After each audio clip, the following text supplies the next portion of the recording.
नमस्ते दोस्तों, आप सभी का स्वागत है जियो युग में।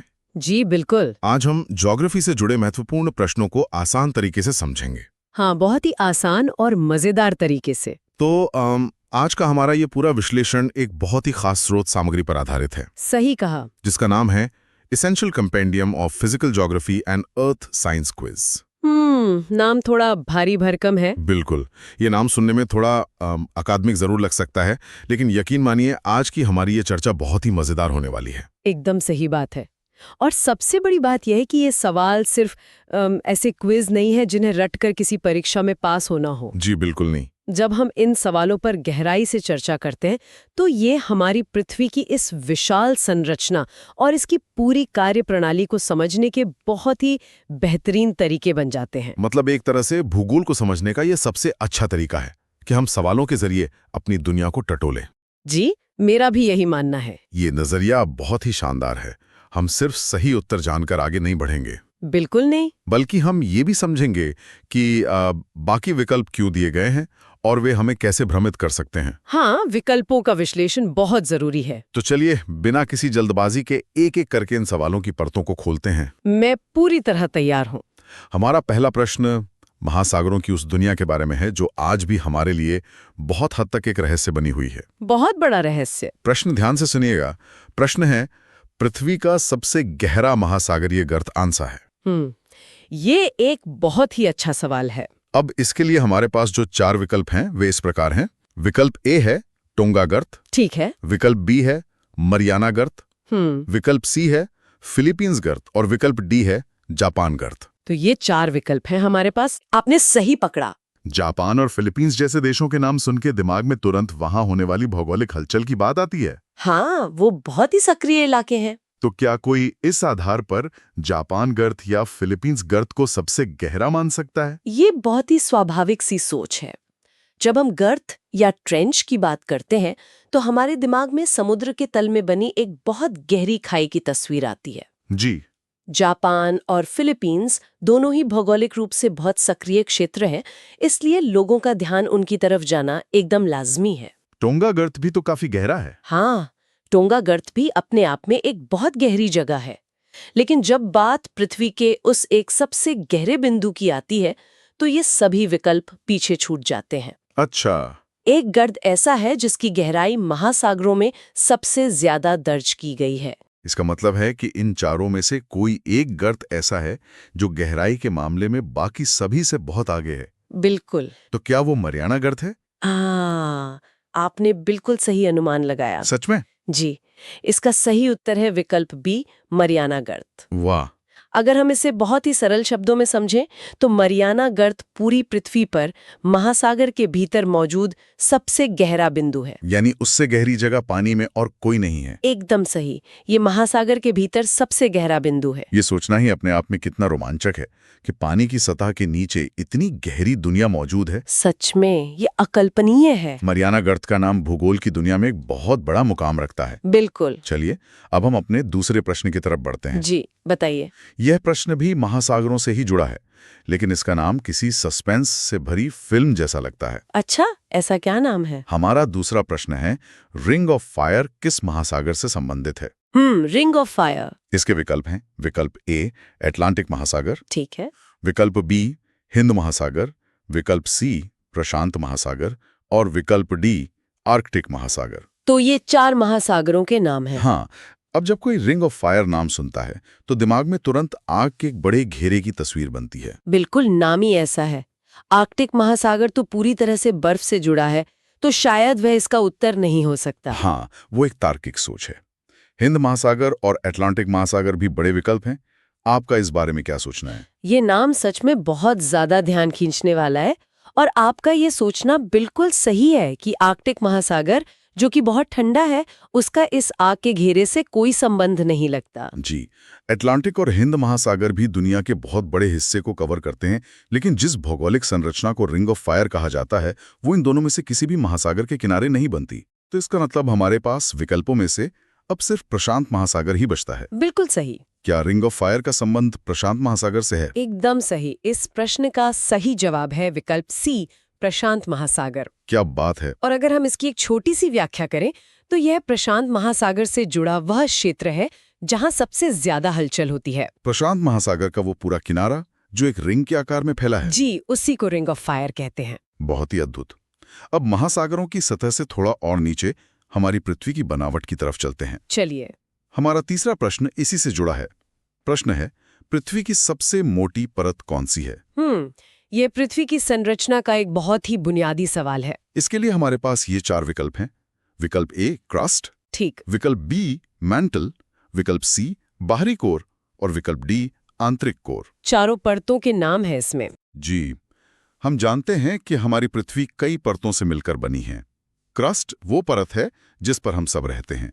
एकदम सही। कोर पृथ्वी का एकदम बीच का हिस्सा है। लेकिन इन सब में सबसे ज्यादा मोटाई वाली परत कौन सी है, ये जानना बहुत दिलचस्प होगा। ये एक ऐसा सवाल है जो अक्सर लोगों को थोड़ा सोचने पर मजबूर कर देता है। ऐसा क्यों? क्योंकि क्रस्ट हमारी पृथ्वी की सबसे ऊपरी परत है, लेकिन अगर हम पूरी पृथ्वी के आकार को देखें तो ये बहुत ही पतली परत होती है। अच्छा, मतलब क्रस्ट सबसे मोटी नहीं है। जी नहीं। फिर आते हैं बाहरी और आंतरिक कोर जो पृथ्वी के केंद्र में मौजूद हैं। हाँ, कोर तो बहुत बड़ा होना चाहिए। ये दोनों परतें भी अपने आप में बहुत विशाल हैं, लेकिन क्या ये सबसे मोटी परतें हैं? ये एक बड़ा सवाल है। मैं भी यही सोच रहा था, क्योंकि क्रस्ट तो पतली हो गई और कोर एकदम केंद्र में है। बिल्कुल। तो फिर क्रस्ट और कोर के बीच का जो हिस्सा बचता है, जिसे मेंटल कहते हैं, क्या वही सबसे मोटी परत है? हाँ, आपका विश्लेषण एकदम सटीक है। मतलब मेंटल सही जवाब है। जी, इस प्रश्न का सही उत्तर है विकल्प बी मेंटल। बहुत बढ़िया। अगर हम इसे आसान भाषा में कहें तो परतों में ये सबसे ज्यादा मोटाई वाली परत है। ये बहुत ही स्पष्ट हो गया। जिस जमीन पर हम खड़े हैं उसके नीचे की सबसे विशाल परत मेंटली है। एकदम सही कहा आपने। चलिए, पृथ्वी के अंदर की बात हो गई, अब वापस उसकी सतह पर लौटते हैं। ठीक है, सतह पर चलते हैं। हमारा चौथा प्रश्न एक ऐसा सवाल है जिसमें एक बहुत ही खास शब्द का इस्तेमाल हुआ है जो लोगों का नजरिया बदल सकता है। अच्छा, वो खास शब्द क्या है? प्रश्न ध्यान से सुनिएगा। विश्व का सबसे बड़ा रेगिस्तान कौन सा है? और यहाँ ब्रैकेट में बहुत स्पष्ट रूप से लिखा है ठंडा सहित। हाँ, यही वो खास शब्द है जिस पर ध्यान देना है। अब इसके विकल्प देखते हैं। विकल्प ए है सहारा, ठीक। विकल्प बी है गोबी, विकल्प सी है अंटार्कटिका और विकल्प डी है अरब। तो ये 4 विकल्प है। अब यहाँ जो सबसे बड़ी बात है वो ये है कि आमतौर पर लोग रेगिस्तान का मतलब सिर्फ रेत और भयानक गर्मी से ही लगाते हैं। आपने बिल्कुल सही जगह पर जोर दिया है। मैं खुद भी यही सोचता था। यही वो बिंदु है जहां ज्यादातर लोग इस तरह के सवालों में गलती कर बैठते हैं। जब हम रेगिस्तान शब्द सुनते हैं तो सहारा रेगिस्तान सबसे पहले दिमाग में आता है। हाँ, क्योंकि वहां बहुत ज्यादा गर्मी और रेत होती है। बिल्कुल। अरब का रेगिस्तान और गोबी रेगिस्तान भी बहुत विशाल है। जी।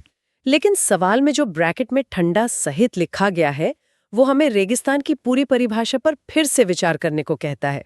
तो अगर हम सिर्फ रेत और गर्मी को रेगिस्तान की पहचान ना माने तो फिर अंटार्कटिका एक बहुत बड़ा विकल्प बनकर उभरता है। एकदम सही दिशा में जा रहे हैं आप। क्योंकि अंटार्कटिका तो दुनिया के सबसे बड़े भूभागों में से एक है। तो क्या इस ठंडा सहित वाले नियम के हिसाब से अंटार्कटिका ही सही उत्तर है? हाँ, जी हाँ, बिल्कुल सही। कमाल है। इस प्रश्न का सही उत्तर है विकल्प सी अंटार्कटिका। ये तो सच में एक सरप्राइज है ना? ये अंटार्कटिका ही दुनिया का सबसे बड़ा रेगिस्तान है। ये एक ठंडा रेगिस्तान है। एक ऐसा रेगिस्तान जहां मीलों तक सिर्फ बर्फ ही बर्फ हो। ये जानकारी सच में बहुत काम की है। बिल्कुल। रेगिस्तान का मतलब सिर्फ रेत नहीं होता। अब हम अपने 5वें प्रश्न पर नजर डालते हैं। ये प्रश्न ज्वालामुखी से जुड़ा है। ठीक है, देखते हैं। प्रश्न है, किस देश में सबसे अधिक ज्वालामुखी पाए जाते हैं? दिलचस्प सवाल है। इसके विकल्प हैं विकल्प ए जापान, विकल्प बी इंडोनेशिया, विकल्प सी अमेरिका और विकल्प डी चिली। चारों ही देश भौगोलिक हलचल के लिए जाने जाते हैं। ज्वालामुखी हमेशा से ही विनाशकारी लेकिन अपनी तरफ खींचने वाली प्राकृतिक घटनाएं रही हैं। बिल्कुल। अभी हमने रिंग ऑफ फायर की बात की थी और ये चारों देश उसी क्षेत्र के आसपास आते हैं। एकदम सही। ली और अमेरिका, ये सभी ऐसे देश हैं जहां ज्वालामुखियों की संख्या काफी ज्यादा है। हाँ, खबरों में तो अक्सर जापान का ही नाम आता है। जापान का नाम इस मामले में मशहूर है, लेकिन जब हम पूरी दुनिया के आंकड़ों को देखते हैं कि किस देश में सबसे ज्यादा ज्वालामुखी स्थित है, तो जापान सबसे ऊपर नहीं आता है। अगर जापान नहीं है तो फिर इन विकल्पों में से वो कौन सा देश हो सकता है? सोचिए थोड़ा। क्या वो इंडोनेशिया है, जो कई सारे द्वीपों से मिलकर बना है? आहा, एकदम सही जवाब। वाह! इस प्रश्न का सही उत्तर है विकल्प बी, इंडोनेशिया। तो इंडोनेशिया में सबसे ज्यादा ज्वालामुखी है? जी, एक लाइन में कहें तो यहाँ दुनिया में सबसे ज्यादा ज्वालामुखी स्थित है। इंडोनेशिया का ये भौगोलिक सच बहुत ही हैरान करने वाला है। बिल्कुल है। चलिए अब हम छठे प्रश्न को देखते हैं, जो हमारे मौसम और समुद्र से जुड़े एक बहुत बड़े कारक पर आधारित है। जी, बताइए। प्रश्न है, एल नीनो किससे संबंधित है? El Nino. हमारे पास विकल्प हैं। विकल्प ए, महासागरीय धाराएं। ठीक है। विकल्प बी, वायुदाब। विकल्प सी, समुद्री तापमान परिवर्तन। और विकल्प डी, ज्वालामुखी। ये चारों ही बहुत बड़े प्राकृतिक कारक हैं। जब भी मौसम में बड़े बदलाव होते हैं तो एल नीनो का नाम अक्सर चर्चा में आ जाता है। हाँ, खबरों में बहुत सुनने को मिलता है। ज्वालामुखी का मौसम से ऐसा सीधा संबंध तो नहीं लगता। बिल्कुल नहीं। वायुदाब और महासागरीय धाराएं मौसम को बदलते जरूर हैं, लेकिन क्या एल नीनो इनमें से किसी से जुड़ा है?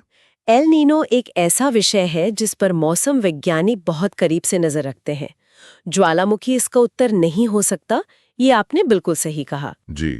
वायुदाब और महासागरीय धाराएं मौसम प्रणाली का हिस्सा जरूर है, लेकिन एल नीनो को समझने के लिए हमें समुद्र के पानी की तरफ देखना होगा। समुद्र के पानी की तरफ? जी। अगर इसका संबंध समुद्र के पानी से है, तो हमारे पास जो विकल्प सी है, समुद्री तापमान परिवर्तन, क्या वही सही उत्तर है? आहा, जी बिल्कुल। बहुत बढ़िया। यहाँ सही उत्तर है विकल्प सी, समुद्री तापमान परिवर्तन। तो एल नीनो समुद्री तापमान परिवर्तन से जुड़ा है? एकदम सही।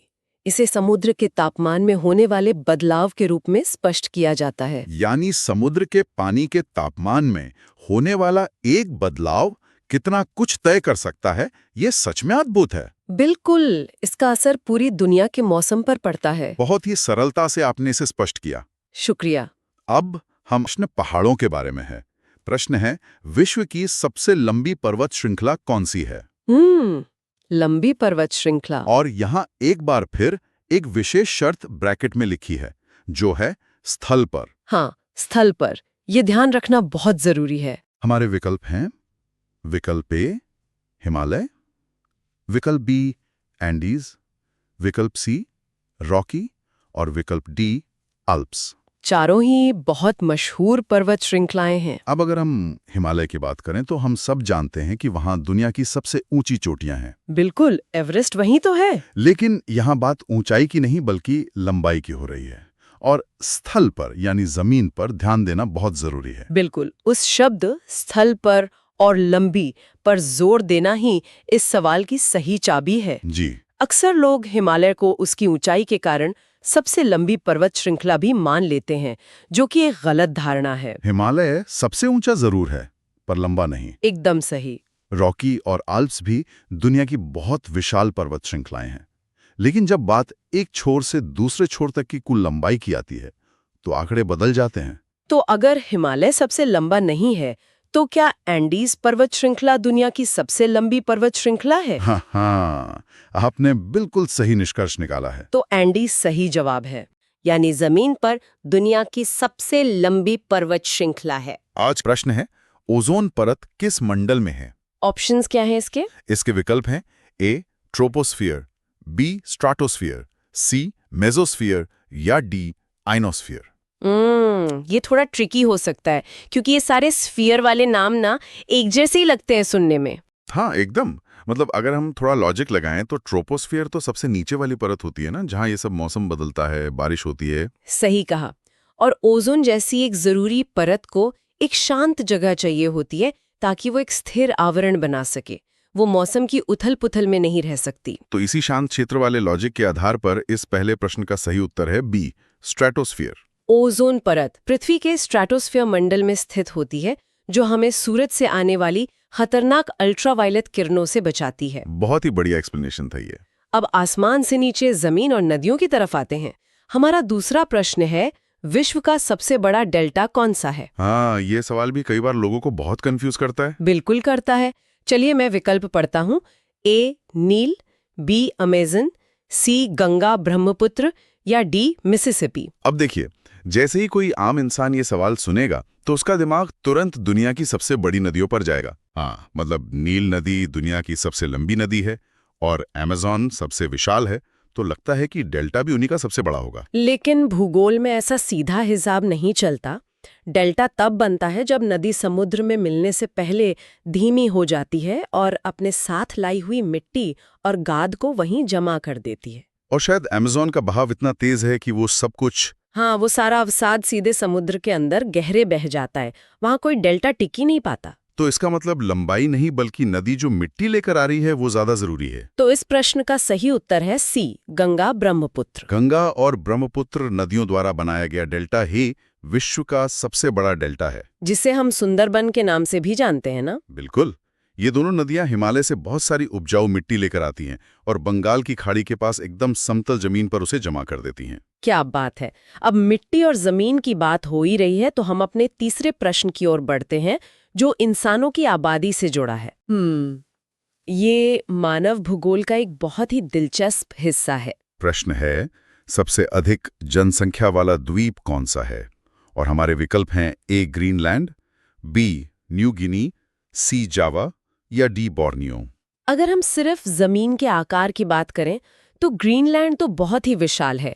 न्यू गिनी और बोर्नियो भी काफी बड़े आइलैंड्स हैं। हाँ, स्वाभाविक रूप से यही लगता है कि जहां ज्यादा जमीन होगी वहां ज्यादा लोग रहेंगे। लेकिन जमीन कैसी है ये बहुत मायने रखता है।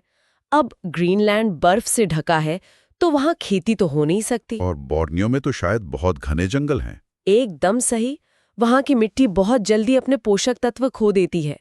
एक बड़ी आबादी को पालने के लिए हमें बहुत ज्यादा अनाज और उपजाऊ जमीन चाहिए होती है। तो आकार नहीं, जमीन की क्वालिटी ज्यादा जरूरी है। इसी तर्क से हमारा सही उत्तर सामने आता है। इसका सही उत्तर है सी जावा।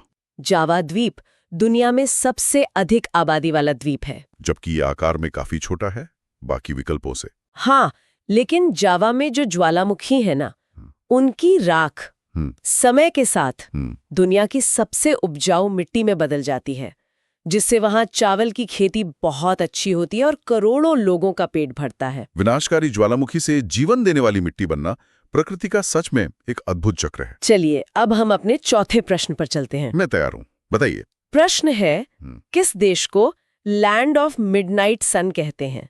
इसके विकल्प हैं ए स्वीडन, बी नॉर्वे, सी फिनलैंड या डी आइसलैंड। मध्य रात्रि का सूर्य, मतलब रात के 12 बजे भी आसमान में एकदम चमकता हुआ सूरज दिखाई देता है। ये कल्पना करने में ही कितना जादुई लगता है। ये सारे देश उत्तरी गोलार्ध के बहुत ऊपर वाले हिस्से में हैं। हाँ, और ये घटना पृथ्वी के अपनी धुरी पर थोड़े से झुके होने के कारण होती है। 23.5 डिग्री झुकाव ना? बिल्कुल। गर्मियों में उत्तरी ध्रुव सूरज की तरफ झुका रहता है, जिससे वहां कई हफ्तों तक सूरज डूबता ही नहीं है। तो ये घटना तो स्वीडन और फिनलैंड के उत्तरी हिस्सों में भी होती होगी। हाँ, होती है। लेकिन जब हम इस खास उपाधि की बात करते हैं तो वो इसके लंबे तटीय इलाके की वजह से एक ही देश को दी गई है। और वो देश है हमारा सही उत्तर जो है बी नॉर्वे। नॉर्वे को ही लैंड ऑफ मिडनाइट सन कहा जाता है। मतलब वहाँ लोगों की जीवन शैली और नींद का चक्र तो एकदम अलग ही होता होगा गर्मियों में। बिल्कुल, महीनों तक रात ही नहीं होती वहाँ। ये सच में हैरान करने वाला है।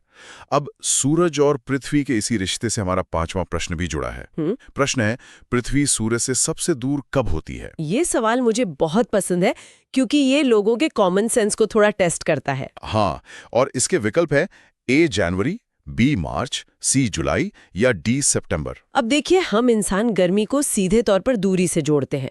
आग के पास जाएंगे तो गर्मी लगेगी, दूर जाएंगे तो ठंड लगेगी। तो अगर हम भारत या उत्तरी गोलार्ध की बात करें तो जुलाई में बहुत कड़ाके की गर्मी पड़ती है और जनवरी में बहुत ठंड होती है। तो लॉजिक ये कहता है कि जुलाई में पृथ्वी सूरज के सबसे पास होनी चाहिए। लेकिन अंतरिक्ष के दिन थोड़े अलग है ना? हाँ, पृथ्वी की कक्षा एकदम गोल नहीं बल्कि अंडाकार है, लेकिन मौसम दूरी से नहीं बल्कि पृथ्वी के झुकाव से बदलते हैं। तो जो हम सोचते हैं ये उसका एकदम उल्टा है। इस प्रश्न का सही उत्तर है सी जुलाई। जुलाई के महीने में पृथ्वी अपनी कक्षा में सूर्य से सबसे दूर स्थित होती है। जिसे शायद एपिलियन कहते हैं। बिल्कुल सही। और इसके बावजूद हमारे यहाँ जुलाई में इतनी गर्मी इसलिए पड़ती है क्योंकि उस समय हमारा हिस्सा सूरज की तरफ झुका होता है और किरणें एकदम सीधी पड़ती हैं। ये बात भूगोल की सबसे शानदार पहेलियों में से एक है। चलिए, अब गर्मी की बात हो रही है तो तूफानों की भी बात कर लेते हैं। हाँ, मौसम का ये चरम रूप भी बहुत दिलचस्प है। हमारा छठा प्रश्न है, चक्रवात की आंख में क्या होता है? विकल्प हैं ए सबसे तेज हवा, बी भारी वर्षा, सी शांत क्षेत्र या डी बिजली। चक्रवात या साइक्लोन का नाम सुनते ही दिमाग में उजड़ते हुए घर और मूसलाधार बारिश की तस्वीर आती है। और आंख शब्द सुनकर लगता है कि ये तूफान का बिल्कुल मेन सेंटर होगा, जहां सबसे ज्यादा तबाही मच रही होगी। लेकिन यहाँ भी प्राकृतिक विज्ञान थोड़ा अलग तरीके से काम करता है। चक्रवात में हवाएं एक कम दबाव वाले केंद्र के चारों ओर बहुत तेजी से घूमती हैं। गोल गोल घूमते हुए वो एक दीवार सी बना लेती है ना? हाँ, जिसे आईवॉल कहते हैं। सारी बारिश और तेज हवाएं उसी दीवार में होती हैं, लेकिन बिल्कुल बीचों बीच हवा ऊपर से नीचे की तरफ बैठती है। और नीचे बैठने की वजह से वहां बादल बन ही नहीं पाते। तो हमारा सही उत्तर है सी शांत क्षेत्र। चक्रवात के बिल्कुल मध्य का हिस्सा, जिसे आंख कहते हैं, वो हमेशा एक शांत क्षेत्र होता है। मतलब इतने बड़े विनाशकारी तूफान के बीच में एकदम साफ आसमान और शांति होती है। हाँ, लेकिन वो शांति बहुत अस्थायी होती है। जैसे ही वो आंख वाला हिस्सा आगे बढ़ता है, तूफान फिर से शुरू हो जाता है। प्रकृति के ये विरोधाभास सच में अकल्पनीय है। चलिए, अब हम आज के अपने आखिरी और 7वें प्रश्न पर पहुंच गए हैं। देखते हैं ये आखिरी सवाल क्या है। ये हमारी पूरी पृथ्वी की आकार और उसकी माप से जुड़ा है। प्रश्न है, भूमध्य रेखा की लंबाई लगभग कितनी है? इक्वेटर की बात हो रही है, जो पृथ्वी को ठीक बीच से बांटता है। ऑप्शंस क्या है? विकल्प हैं ए 30,000 किलोमीटर, बी 40,075 किलोमीटर, सी 50,000 किलोमीटर या डी 25,000 किलोमीटर। जब हम इतनी बड़ी चीजों को नापते हैं तो हमारा दिमाग 30,000 या 50,000 जैसे एकदम गोल और आसान आंकड़े ढूंढता है। हाँ, याद रखने में आसानी होती है, लेकिन विज्ञान और गणित तो बहुत सटीक होते हैं। बिल्कुल। पृथ्वी एक परफेक्ट गोला नहीं है। वो अपनी धुरी पर इतनी तेजी से घूमती है कि बीच से, यानी भूमध्य रेखा से थोड़ी बाहर की तरफ उभर गई है। और ध्रुवों पर थोड़ी चपटी है।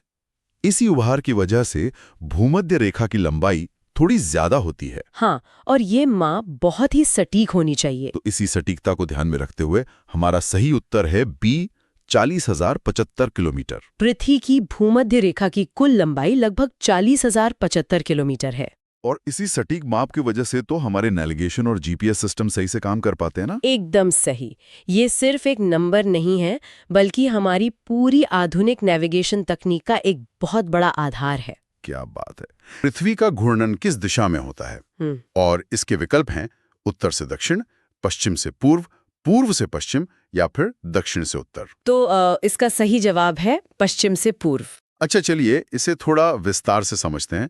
हम सभी शायद स्कूल के दिनों से जानते हैं कि पृथ्वी पश्चिम से पूर्व दिशा की ओर घूमती है, लेकिन ये तथ्य जितना सीधा लगता है, इसका हमारे रोजमर्रा के अनुभव के साथ उतना ही बड़ा टकराव भी है। बिल्कुल, क्योंकि मानव मस्तिष्क स्वाभाविक रूप से हर सुबह सूरज को पूर्व से उगते और पश्चिम में ढलते हुए देखता है। हाँ। ऐसे में किसी भी आम इंसान के लिए सोचना बहुत ही स्वाभाविक है कि शायद पृथ्वी पूर्व से पश्चिम की ओर घूम रही होगी। बिल्कुल। और ये ब्रह्मांड का सबसे सुंदर और सबसे प्रभावशाली दृष्टिभ्रम है, मतलब जिसे हम हर सुबह और शाम सच मानकर जीते हैं। इसे ऐसे समझिए, जब हम किसी तेज रफ्तार ट्रेन में बैठे होते हैं और खिड़की से बाहर देखते हैं तो बाहर के पेड़ पौधे और इमारतें हमें विपरीत दिशा में भागते हुए नजर आते हैं, है ना? हाँ, बिल्कुल पीछे की तरफ जाते हुए दिखते हैं। ठीक इसी तरह, क्योंकि हम पृथ्वी नाम के एक विशाल अंतरिक्ष यान पर बैठे हैं जो भूमध्य रेखा पर, मतलब इक्वेटर पर लगभग 1600 किलोमीटर प्रति घंटे की भयानक रफ्तार से पश्चिम से पूर्व की ओर घूम रहा है। बाप रे, 1600 किलोमीटर प्रति घंटा। हाँ, और इसी वजह से हमें आसमान में मौजूद सूर्य, चंद्रमा और तारे पूर्व से पश्चिम की ओर जाते हुए प्रतीत होते हैं। ये रफ्तार वाकई दिमाग घुमा देने वाली है। लेकिन अगर हम इस बेसिक तथ्यों से थोड़ा और आगे बढ़ें तो इस पश्चिम से पूरब के घूर्णन का असर सिर्फ हमारे दिन और रात तय करने तक सीमित नहीं है, है ना? बिल्कुल नहीं। मुझे अक्सर ये सोचकर हैरानी होती है कि इस बात को इतना महत्व क्यों दिया जाता है कि पृथ्वी किस दिशा में घूम रही है। मतलब अगर ये पूरब से पश्चिम घूमती तो क्या ही फर्क पड़ जाता। बहुत बड़ा फर्क पड़ जाता। ये सिर्फ एक दिशा का मामला नहीं है। पृथ्वी का पश्चिम से पूर्व की ओर घूमना हमारे पूरे ग्रह के मौसम और हवाओं के सिस्टम को संचालित करता है। अच्छा, विज्ञान में इसे कोरियोलिस प्रभाव कहते हैं। Coriolis effect. हाँ, इसी घूर्णन के कारण उत्तरी गोलार्ध में हवाएं और समुद्री धाराएं दाईं ओर मुड़ जाती हैं और दक्षिणी गोलार्ध में बाईं ओर।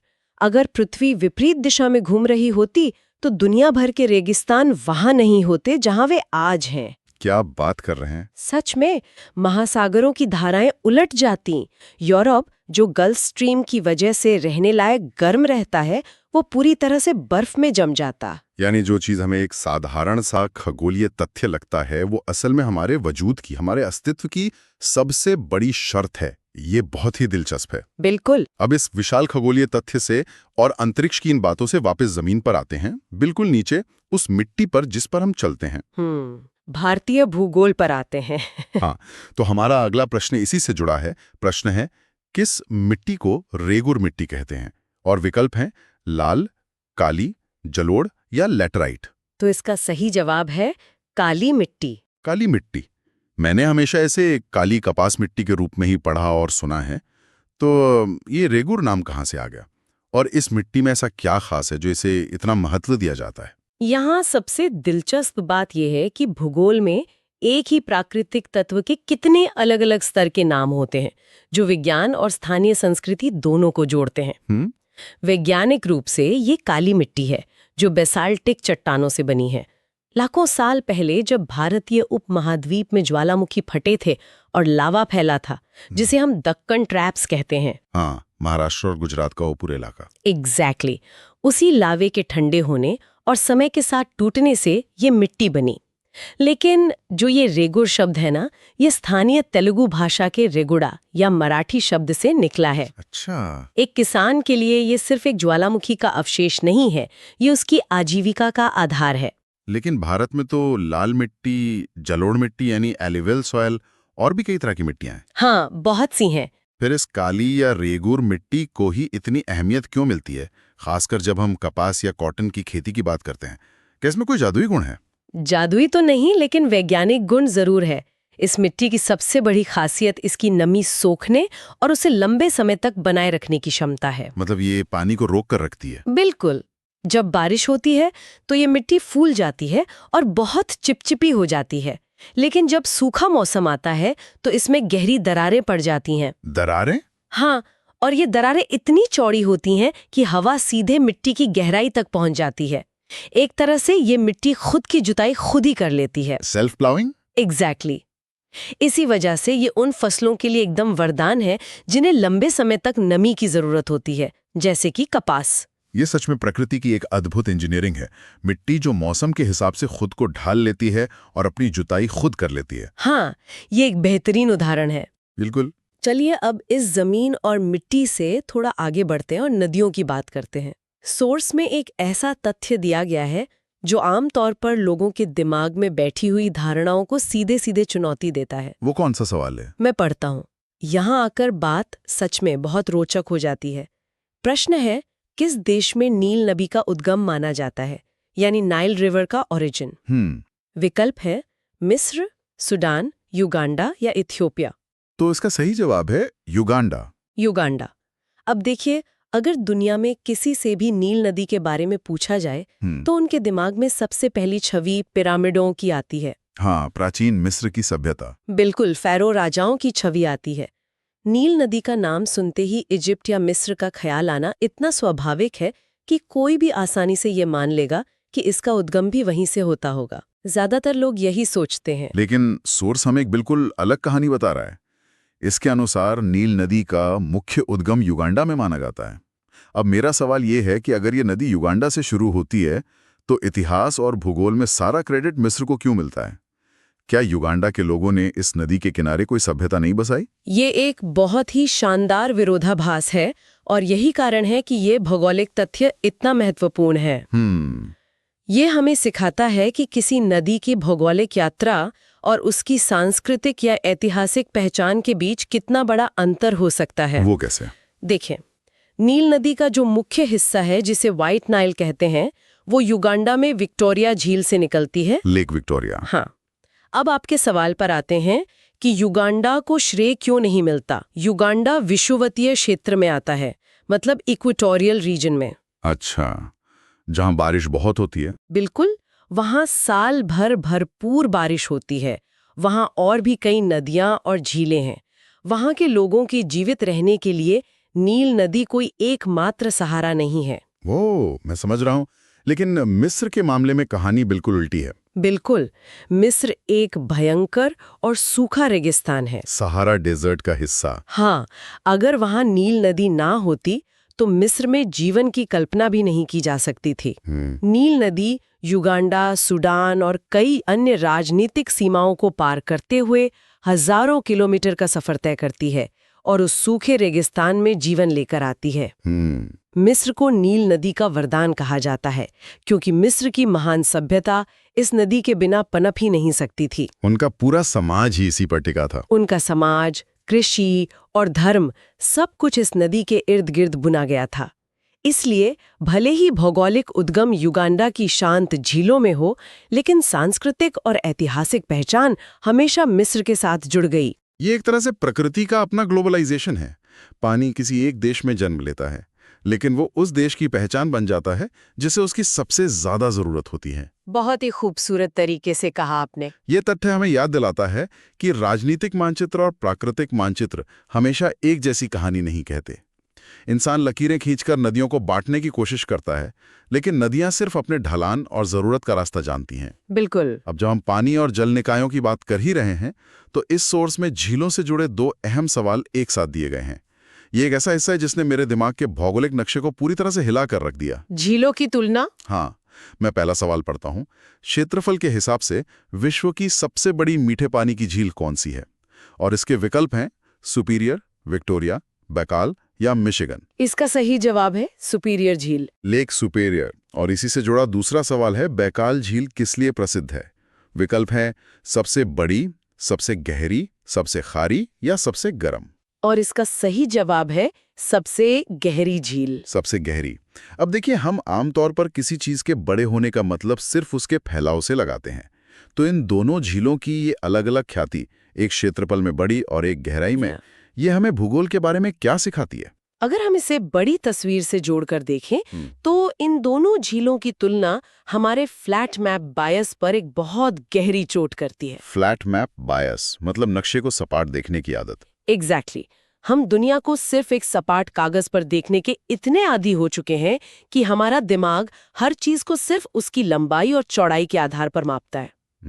2D में देखते हैं हम। हाँ, सुपीरियर झील एक विशाल चादर की तरह फैली हुई है। जब आप उसे अंतरिक्ष से या किसी नक्शे पर देखते हैं तो वो बहुत बड़ी और हावी नजर आती है। लेकिन बैकाल झील नक्शे पर सुपीरियर जितनी बड़ी नहीं दिखती। वो एक लंबी पतली सी लकीर जैसी दिखाई देती है। सही कहा, लेकिन नक्शे हमें किसी जगह की गहराई नहीं दिखाते और यहीं पर सारा रहस्य छिपा है। अच्छा। बैकाल झील पृथ्वी की सतह में एक बहुत गहरी दरार है। यह एक रिफ्ट वैली है जहां पृथ्वी की टेक्टोनिक प्लेटें एक दूसरे से दूर जा रही हैं। तो ये बहुत गहरी होगी? यह इतनी गहरी है, लगभग 1 मील से भी ज्यादा गहरी, कि भले ही इसका सतही क्षेत्रफल सुपीरियर झील से कम हो, लेकिन इसमें मौजूद मीठे पानी की कुल मात्रा यानी इसका वॉल्यूम, हाँ, दुनिया की सभी ग्रेट लेक्स के पानी को मिला देने पर भी उससे ज्यादा है। क्या बात कर रहे हैं? सारी ग्रेट लेक्स मिला के भी? हाँ, दुनिया के सतह पर मौजूद मीठे पानी का लगभग 20% हिस्सा अकेले इस एक झील की गहराइयों में समाया हुआ है। ये एक बहुत ही गहरा विचार है, शाब्दिक रूप से भी। बिल्कुल। यह हमें सिखाता है कि सतह पर जो चीज जैसी दिखती है, जरूरी नहीं कि उसकी पूरी सच्चाई वही हो। कभी कभी असली विशालता सतह के नीचे गहराइयों में छिपी होती है। हाँ, ये 2D और 3D ज्योग्राफी के बीच का शानदार अंतर है। हम इंसान सिर्फ सतह देखते हैं, लेकिन प्रकृति गहराइयों में अपना खजाना छिपा कर रखती है। बैकाल झील इसका जीता जागता प्रमाण है। बिल्कुल सही। चलिए, क्षेत्रफल और फैलाव की इस चर्चा को और इस फ्लैट मैप बायस को थोड़ा और आगे बढ़ाते हैं। सोर्स में भारत के संदर्भ में एक बहुत ही रोचक प्रश्न है जो फिर से हमारे देखने के नजरिए को चुनौती देता है। अच्छा, वो क्या है? प्रश्न है, भारत की सबसे लंबी तट रेखा यानी कोस्ट लाइन वाला राज्य कौन सा है? विकल्प हैं तमिलनाडु, गुजरात, महाराष्ट्र या आंध्र प्रदेश। इसका सही जवाब है गुजरात। गुजरात। अब देखिए, एक आम इंसान होने के नाते मुझे ये पच नहीं रहा है। क्यों? अगर कोई व्यक्ति भारत के नक्शे को देखे तो दक्षिण भारत के राज्य जैसे आंध्र प्रदेश या तमिलनाडु बहुत लंबे दिखाई देते हैं। वे समुद्र के किनारे किनारे एक लंबी सीधी लकीर की तरह काफी दूर तक खिंचे हुए लगते हैं, जबकि गुजरात का आकार देखने में काफी संकुचित और गोल-मटोल सा लगता है। वो दक्षिण के राज्यों की तरह लंबा नहीं दिखता। फिर ये सबसे लंबी तटरेखा का दावा कैसे कर लेता है? क्या नक्शे हमसे झूठ बोल रहे हैं? नक्शे झूठ नहीं बोल रहे हैं, बल्कि हमारी आंखें ज्यामितीय के यानी ज्योमेट्री के एक बहुत ही रोचक नियम को पकड़ नहीं पाती हैं। वो कौन सा नियम है? विज्ञान में इसे कोस्टलाइन पैराडॉक्स के रूप में जाना जाता है। Coastline paradox? क्या इसे थोड़ा आसान भाषा में समझा जा सकता है? बिल्कुल। देखिए, दक्षिण भारत के राज्यों की तटरेखाएं अपेक्षाकृत सीधी और सपाट है। आप चेन्नई के किसी बीच पर जाएं तो आपको दूर तक एक सीधी रेखा में समुद्र तट दिखाई देगा। हाँ, मरीना बीच एकदम सीधा लगता है। लेकिन गुजरात की तटरेखा इसके बिल्कुल विपरीत है। ये बहुत कटी-फटी, टेढ़ी-मेढ़ी और घुमावदार है। हाँ। इसमें कच्छ का दलदली इलाका, खंभात की खाड़ी और अनगिनत छोटी-छोटी क्रीक्स और अंदरूनी हिस्से शामिल हैं। अच्छा, तो इससे क्या फर्क पड़ता है? कल्पना कीजिए कि आपके पास एक धागा है। अगर आप उस धागे को सीधा खींचकर रखें तो वो एक निश्चित दूरी तय करेगा। लेकिन अगर आप उसी धागे को मोड़कर, सिकोड़कर एक जिगजैग आकार दे दें तो वो बहुत छोटी सी जगह में सिमट जाएगा। ओह, मैं समझ गया। गुजरात की तटरेखा उसी सिकुड़े हुए जिगजैग धागे की तरह है।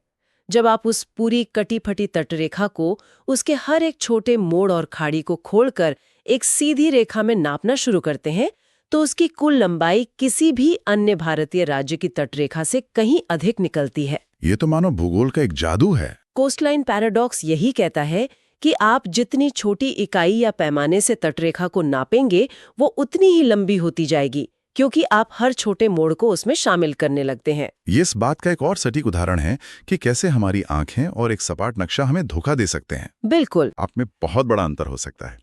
ये सिर्फ एक भौगोलिक तथ्य नहीं है, बल्कि ये एक गणितीय सत्य है और ऐतिहासिक भी।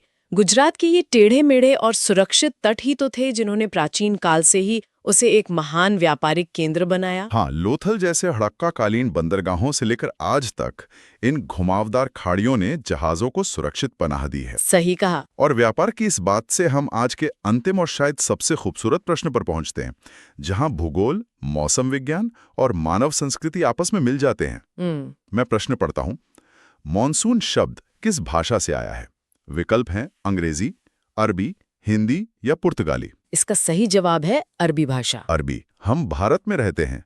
मॉनसून हमारे जीवन, हमारी खेती, हमारी अर्थव्यवस्था का सबसे बड़ा हिस्सा है। मैं हमेशा सोचता था कि ये कोई ठेठ भारतीय शब्द होगा या शायद किसी मौसम वैज्ञानिक ने अपनी लैब में बैठकर इसे गढ़ा होगा। ज्यादातर लोग यही सोचते हैं। लेकिन एक अरबी शब्द ने भारतीय मौसम विज्ञान पर कैसे कब्जा कर लिया? ये एक महत्वपूर्ण सवाल खड़ा करता है, और वो सवाल ये है कि विज्ञान और मानव इतिहास आपस में कितनी गहराई से जुड़े हुए हैं। हम अक्सर भूगोल को सिर्फ पहाड़ों, नदियों और हवाओं के अध्ययन तक सीमित मान लेते हैं, लेकिन भूगोल असल में मानव इतिहास का सबसे बड़ा ड्राइवर रहा है। वो कैसे? मानसून कोई आधुनिक वैज्ञानिक शब्द नहीं है।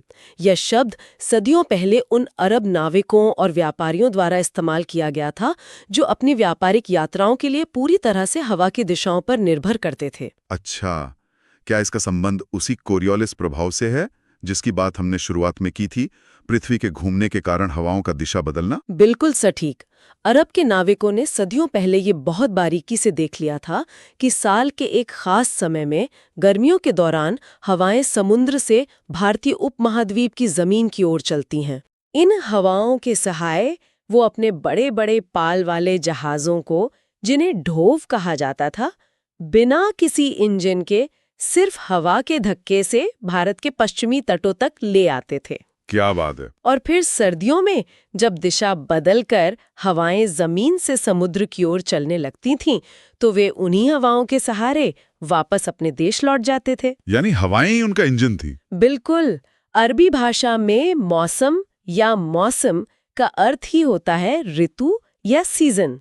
हवाओं के इस मौसमी बदलाव को उन्होंने मौसम कहना शुरू किया। और वहीं से ये शब्द यात्रा करते करते दुनिया भर में फैला। हाँ, व्यापारिक रास्तों से होते होते ये मौसम से मानसून बन गया, जो आज पूरी दुनिया में मौसम विज्ञान का एक मानक शब्द है। ये सच में रोंगटे खड़े कर देने वाला इतिहास है। हाँ, ये इस बात का प्रमाण है कि शुरुआती मानव ने अपने पर्यावरण को कितनी बारीकी से देखा और समझा था। बिल्कुल। हवाओं के इन मौसमी बदलावों ने सिर्फ उनके व्यापार को ही नहीं बल्कि पूरी दुनिया के इतिहास को आकार दिया।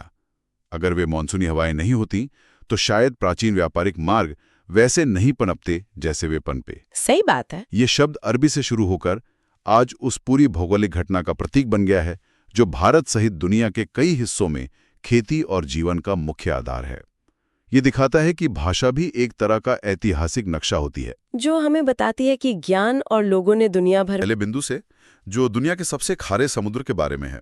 और इसके लिए जो विकल्प दिए गए हैं ना, वो काफी दिलचस्प है। हाँ, इसमें लाल सागर, अरब सागर, कैस्पियन और मृत सागर का जिक्र है।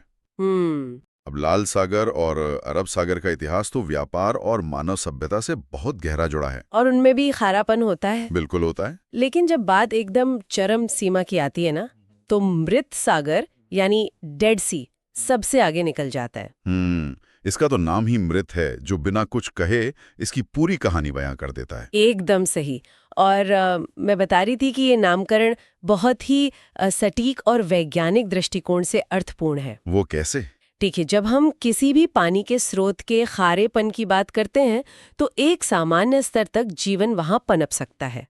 लाल सागर या अरब सागर में विशाल समुद्री जीवन मौजूद है। हाँ, वहाँ तो पूरी मछलियों की प्रजातियां होती हैं। लेकिन मृत सागर में नमक का घनत्व इतना ज्यादा है कि ये पानी की पूरी प्रकृति ही बदल देता है। मतलब वहाँ कुछ भी जिंदा नहीं रह सकता? लगभग नहीं।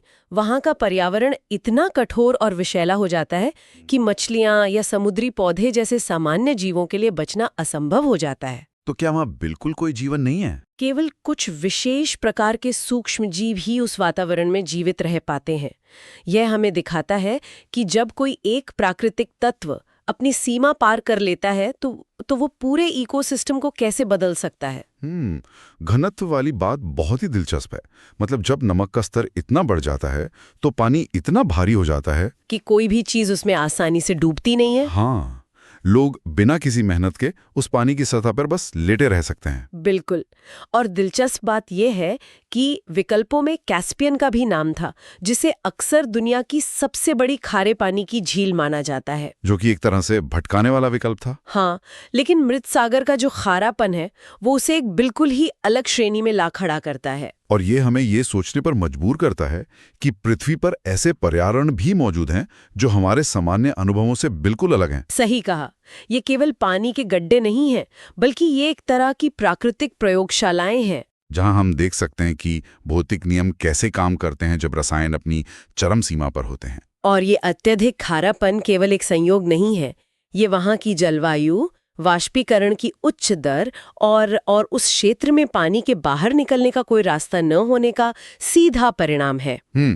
तो पानी की इस अद्भुत स्थिति से अब हम जमीन की तरफ चलते हैं। हाँ, स्रोत में द्वीप को लेकर भी एक बहुत ही रोचक तुलना की गई है। बिल्कुल, विश्व के सबसे बड़े द्वीप के बारे में बात की गई है और जो विकल्प सामने रखे गए हैं, ऑस्ट्रेलिया, ग्रीनलैंड, मेडागास्कर और बोर्नियो। हाँ, ये आकार और भूगोल की परिभाषा को लेकर एक बहुत ही गहरी बहस छेड़ते हैं। मतलब स्रोत का उत्तर ग्रीनलैंड है, लेकिन ऑस्ट्रेलिया का नाम वहां विकल्पों में होना एक बड़ी उलझन को दर्शाता है। ये वर्गीकरण का एक बहुत ही क्लासिक उदाहरण है। कोई भी जब विश्व का नक्शा देखता है तो ऑस्ट्रेलिया स्पष्ट रूप से ग्रीनलैंड से काफी बड़ा नजर आता है। मेडागास्कर और बोर्नियो भी विशाल हैं। बिल्कुल, उनकी अपनी अलग पहचान और असाधारण जैव विविधता है, लेकिन भूगोल में हर चीज की एक बहुत ही सख्त परिभाषा होती है। तो ऑस्ट्रेलिया द्वीप क्यों नहीं है? क्योंकि ऑस्ट्रेलिया अपने विशाल आकार, अपनी पूरी तरह से अलग टेक्टोनिक प्लेट और अपनी विशिष्ट भूगर्भीय पहचान के कारण एक महाद्वीप का दर्जा रखता है। मतलब उसे केवल चारों तरफ पानी से घिरे होने के कारण द्वीप नहीं कहा जा सकता। एकदम सही। एक तरह से देखा जाए तो ये खेल के अलग अलग वजन वर्गों जैसा है। ऑस्ट्रेलिया महाद्वीपों की हैवीवेट लीग में खेलता है। उसे द्वीप कहना ऐसा होगा जैसे किसी विशालकाय मालवाहक जहाज को एक छोटी सी नाव कह देना। बहुत ही सटीक उदाहरण है। वहीं ग्रीनलैंड, जो तकनीकी रूप से उत्तरी अमेरिकी टेक्टोनिक प्लेट का ही एक हिस्सा है और स्वतंत्र महाद्वीप नहीं है, हाँ, तो वो द्वीप की परिभाषा पर बिल्कुल खरा उतरता है। इसीलिए वो द्वीपों की श्रेणी का निर्विवाद चैंपियन बन जाता है। और यहाँ एक और विरोधाभास है जो अक्सर हैरान करता है। ग्रीनलैंड का नाम ग्रीन यानी हरेपन का संकेत देता है, जबकि उसका एक बहुत बड़ा हिस्सा हमेशा बर्फ की मोटी चादर से ढका रहता है। हाँ, और जब हम बोर्नियो या मेडागास्कर की बात करते हैं तो हमारे दिमाग में तुरंत घने और हरे भरे उष्णकटिबंधीय जंगल आते हैं। वे नाम के अनुसार अधिक ग्रीन है, लेकिन जब बात सिर्फ क्षेत्रफल और द्वीप की परिभाषा की आती है तो ग्रीनलैंड इन सभी उष्णकटिबंधीय भूखंडों को पीछे छोड़ देता है। यह इस बात का सबूत है कि आकार, नाम और भौगोलिक वास्तविकताएं अक्सर हमारी उम्मीदों से बहुत अलग हो सकती हैं। बिल्कुल। और परिभाषाओं और नापने की इस चर्चा से स्रोत का अगला विषय बहुत ही स्वाभाविक रूप से जुड़ता है। उपकरणों के बारे में जो बात की गई है। हाँ, जब हम प्रकृति की ताकतों को मापने की कोशिश करते हैं तो उपकरण बहुत विशिष्ट हो जाते हैं। स्रोत हवा की गति को मापने वाले यंत्र के बारे में बात करता है। और इसमें जो विकल्प है वो है थर्मामीटर, बैरोमीटर, हाइग्रोमीटर और एनीमोमीटर। ये सभी मौसम विज्ञान के बहुत ही जाने माने नाम हैं। है तो बुनियादी नाम, लेकिन हवा की रफ्तार के लिए एनीमोमीटर का इस्तेमाल होता है। इन उपकरणों की सूची को देखकर एक बात साफ होती है कि वायुमंडल को समझना किसी एक यंत्र का काम नहीं है। जैसे थर्मामीटर से हमें वायुमंडल की ऊष्मा का पता चलता है, और बैरोमीटर हमें हवा के दबाव के बारे में बताता है, जो मौसम में बदलाव का सबसे बड़ा संकेत होता है। और हाइग्रोमीटर ये नापता है कि हवा में कितनी नमी मौजूद है। बिल्कुल, ये सब हवा की अलग अलग स्थितियां हैं। लेकिन एनीमोमीटर उस हवा की गति यानी उसके प्रवाह की तेजी को नापता है। यानी अगर हम किसी भयंकर तूफान के आने की बात कर रहे हैं जी, तो बैरोमीटर हमें बता देगा कि दबाव तेजी से गिर रहा है। थर्मामीटर तापमान की गिरावट दर्ज करेगा, हाइग्रोमीटर नमी का स्तर बताएगा। लेकिन वो तूफान कितनी भयंकर रफ्तार से बढ़ रहा है ये बताने का काम केवल एनीमोमीटर करेगा। मतलब ये हवा की उस अदृश्य ऊर्जा को एक ऐसी संख्या में बदल देता है जिसे हम समझ सकते हैं और जिससे हम खुद को तैयार कर सकते हैं। यही कारण है कि ये सारे उपकरण एक दूसरे के पूरक हैं। हवा का दबाव बदलता है तभी हवा बहना शुरू करती है, और हवा बहती है तो वो अपने साथ नमी और तापमान लाती है। एनीमोमीटर उस पूरी प्रक्रिया के सबसे गतिशील हिस्से को मापता है। ये केवल एक उपकरण नहीं है, बल्कि हमारे और वायुमंडल की शक्ति के बीच का एक संपर्क सूत्र है। बिल्कुल। और उस वायुमंडल को गति और ऊर्जा कहाँ से मिलती है, यह सवाल स्रोत के अगले हिस्से से बहुत अच्छी तरह जुड़ता है, जहां ये पूछा गया है कि सूर्य की किरणें लंबवत यानी एकदम सीधी कहाँ पड़ती हैं। हाँ, इसमें कर्क रेखा, मकर रेखा और ध्रुवों का जिक्र किया गया है, लेकिन इसका सही उत्तर भूमध्य रेखा है। और यह पृथ्वी की जलवायु प्रणाली का सबसे बड़ा सच है। अगर पृथ्वी का आकार कुछ अलग होता, मतलब एक चपटी डिस्क की तरह, तो सूरज की रोशनी हर जगह एक जैसी और समान मात्रा में पड़ती, तब शायद मौसम में इतनी विविधता नहीं होती। लेकिन क्योंकि हमारी पृथ्वी एक गोलाकार पिंड है जो बीच से थोड़ा उभरा हुआ है, भूमध्य रेखा हमेशा सूरज के सीधे निशाने पर रहती है। ध्रुवों पर सूरज की रोशनी बहुत तिरछी पहुंचती है। किरणें तिरछी होने के कारण बहुत बड़े इलाके में फैल जाती हैं और उनकी तीव्रता काफी कम हो जाती है।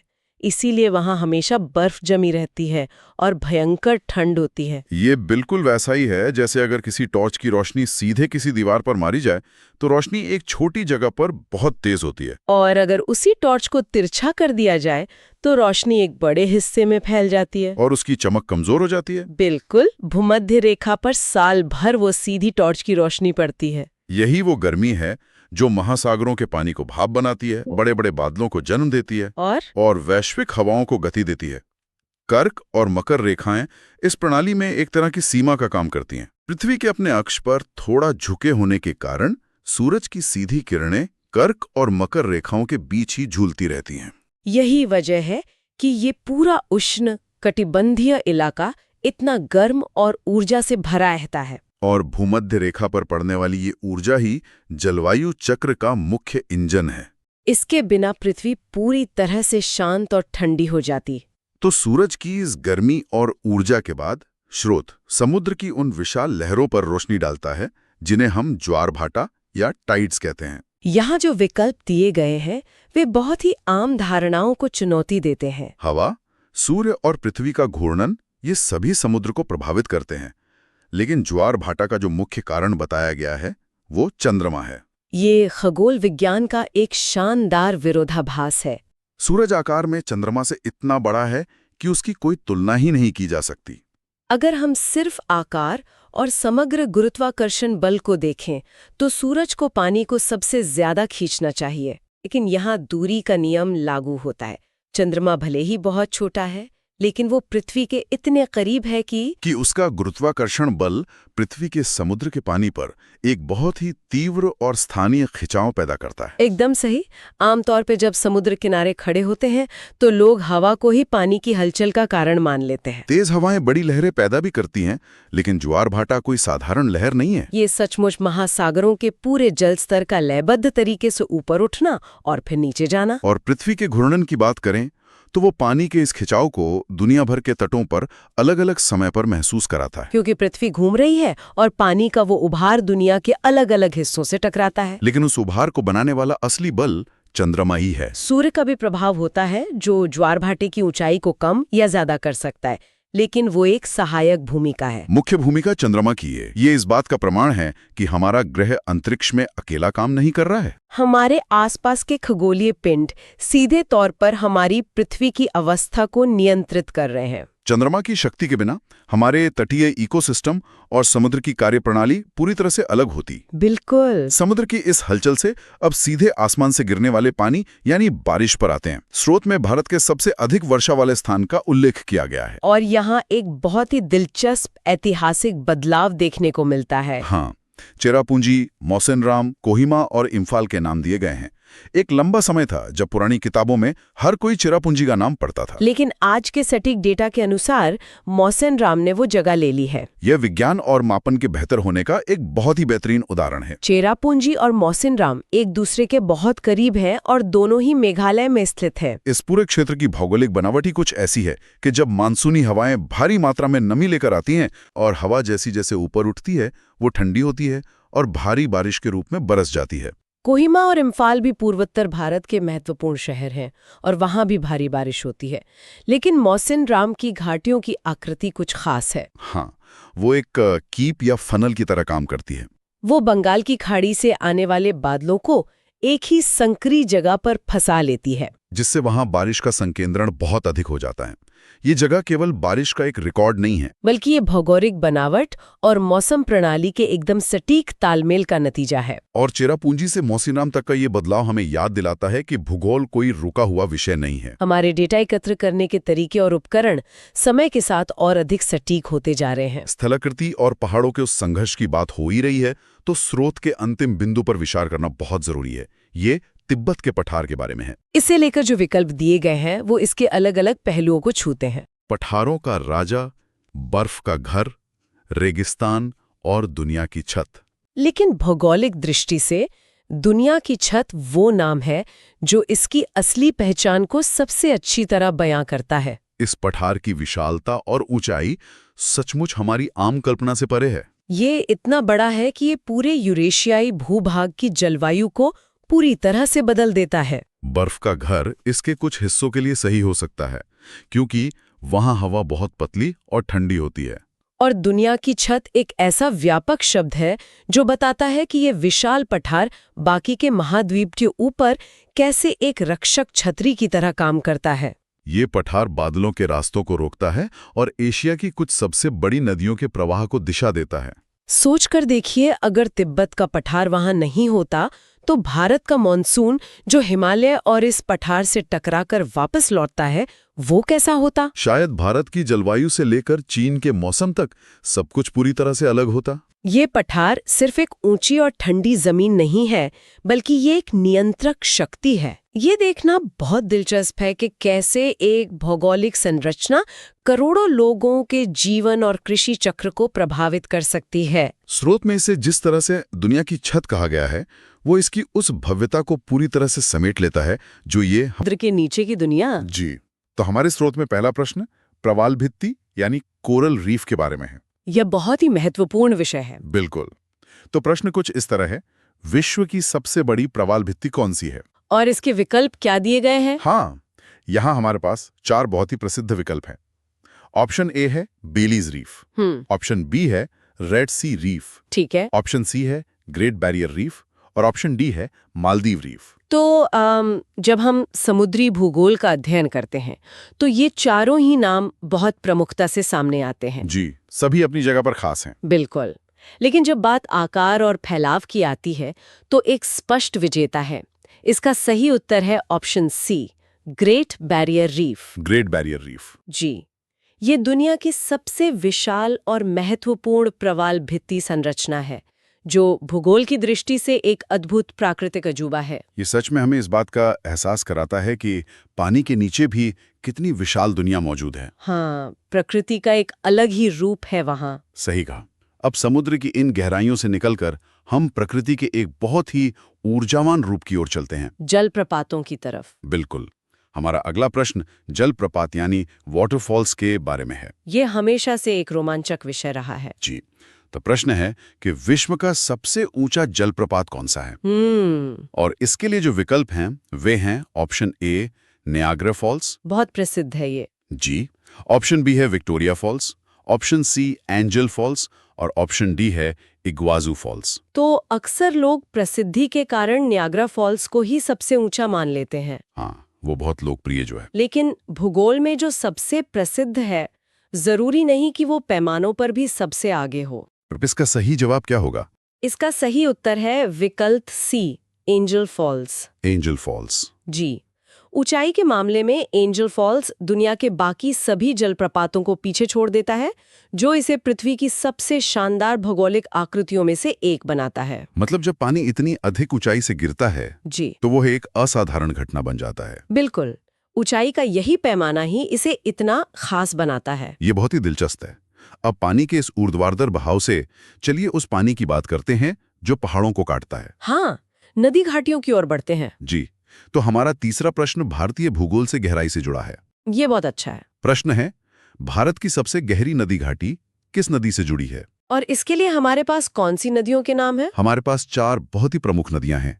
Option A Ganga, option B Brahmaputra, option C Bhagirathi और ऑप्शन डी नर्मदा।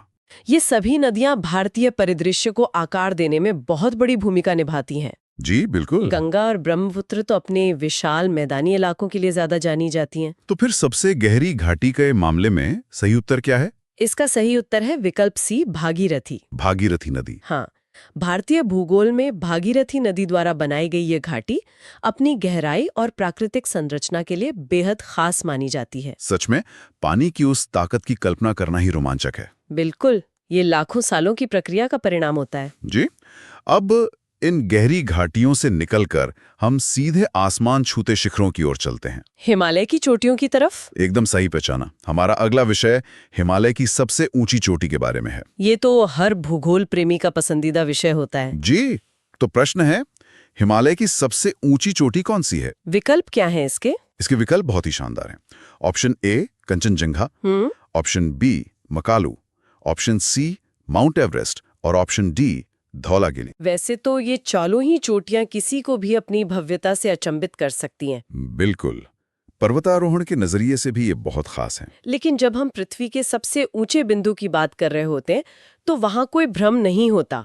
तो सही जवाब स्पष्ट है। बिल्कुल, सही उत्तर है विकल्प C, mount Everest. Mount Everest. जी, माउंट एवरेस्ट न केवल हिमालय की बल्कि पूरी दुनिया की सबसे ऊंची चोटी है, जो हमेशा से भूगोल प्रेमियों के लिए एक आकर्षण का केंद्र रही है। ये सच में एक ऐसा स्थान है जो पृथ्वी की सीमाओं को दर्शाता है। हाँ, और वो चरम वातावरण जो इस ऊंचाई के साथ आता है वो भी इसे बहुत खास बनाता है। चरम वातावरण की बात से ही मुझे हमारे अगले प्रश्न का ध्यान आ रहा है। मौसम और तापमान के बारे में। जी, हमारा अगला प्रश्न पृथ्वी के मौसम के सबसे चरम रूप से जुड़ा है। ये भी बहुत दिलचस्प होने वाला है। बिल्कुल, प्रश्न है, पृथ्वी का सबसे ठंडा स्थान कहाँ दर्ज किया गया है?